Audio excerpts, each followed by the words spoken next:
Hey y'all, welcome to Sandy's Library. I'm Sandy, and in this video we're going to talk about Willie the Widower. These are old family tales about my grandmother's people. If you need visuals, there are links posted in the description outlining both of my grandparents' family trees. And y'all know, I think this video might be pretty short, probably less than 10 minutes. Because today, I just want to talk about the year between my great-grandmother's death and when Willie met his second wife and married her the following day. And y'all, I hate to say it, but it's true. As soon as my great-grandmother died, nothing would do for Willie except to find himself another wife. And he started searching immediately. A half-cousin justifies Willie's desire to find a new wife by saying that Willie had a farm and several small children to take care of. And while that's all true, Allie was 2, Sally was 5, and Heman was 6 or 7 when Lizzie died.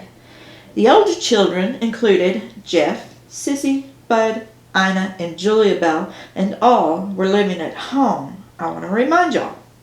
And Julie Bell turned 19 the year Lizzie died, and Aunt Ina turned 15, so I'm not sure why our half-cousin went with the narrative that Willie needed a wife to take care of the younger children. But anyway, Willie was dead set on finding himself a new wife. So his first attempt was courtship with Miss Mary Miles.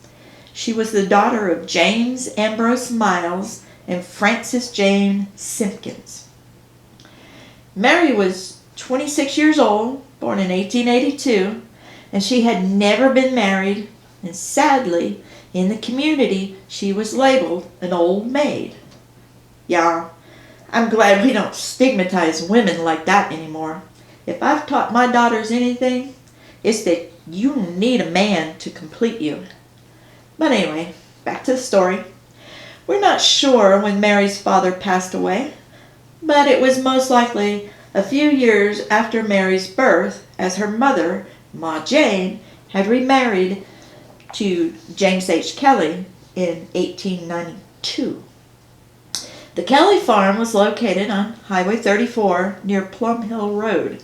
And y'all, Highway 34 and the Jonesboro Road are the same thing. So, as the story goes, Willie wanted to marry Miss Mary. So, he went to see her every chance he got. My grandmother said that Willie had written a letter to Mary asking for her hand in marriage. She told her sisters, Julia Bell and Ina, about this. Okay, so, my grandmother would have been 11 years old at the time, and she was nosing around things that don't belong to her. Now I see where I get that from. So anyway, this letter of Willie's did get sent, and it's reported that Mary responded with a sweet song about lovers in the rain. It's also said that Willie would sing this song all the way over to the Kellys and then all the way back home again. It's said that Willie became a very familiar guest at the Kelly home, and he even had the privilege of using the back door at his discretion. It's also reported that Mary's sister Rachel was even a little bit jealous of the attention that her sister was getting from Willie. It would seem that Willie was in Lake Flynn, but alas, that was not the case. And while Mary did want to marry Willie, her mother would not allow it. Ma Jane had other plans for Mary as her live-in maid. So, it should be no surprise to anyone that Mary never married.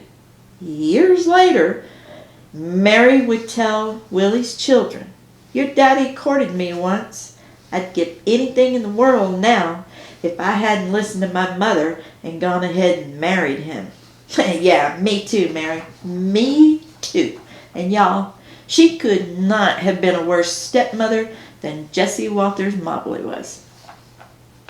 And besides, by all accounts from Willie's children, Mary was a wonderful person and remained a dear friend to the family throughout the years.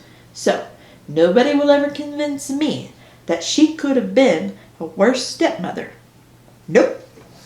Nevertheless, as the story goes, our half-cousin says, basically, that Willie had wasted nearly a year on a fruitless courtship with Mary Miles, while he had all of these little kids at home with no wife to care for them, while he worked the farm. The other thing our half-cousin seems to forget, though, is that Willie had grown-ass girls at home who could have taken care of the younger children, and they obviously did for a year. I would imagine that during this year that a lot was put on my grandmother's older sisters, Julie Bell and Ina, and especially Ina, because Julie Bell would get married in 1919. So I'm assuming that definitely a lot was put on Ina, who was a little over 3 years older than my grandmother. And then my grandmother to a lesser degree. Since they were the oldest girls, they were expected to step up to the plate. And for the record, my grandmother was 11 when her mother died. Nevertheless, the Williams family had survived on their own for a year, yet nothing would do except for Willie to go out and find himself another wife. And knowing how invested in this task that Willie was, I had to ask myself, why? Why was Willie in such a hurry to get married? I just don't buy it, y'all. Not for a second. Not that he needed somebody to take care of little kids while he worked the fields. Nope, I don't buy that at all. He had plenty of older kids to look after the little ones, since most of them claim that school was not that important to Willie anyway. But, nevertheless, Willie was looking for a wife, and obviously one who wasn't too hard to get to. And y'all, Ma Jane made sure that Miss Mary fell out of that category real quick. But y'all know that did not deter Willie, though. And on a Sunday in May in 1909, Willie found what he was looking for. But we're going to save that tale for another video.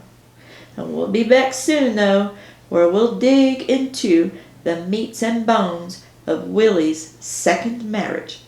So stay tuned. Later, Gators.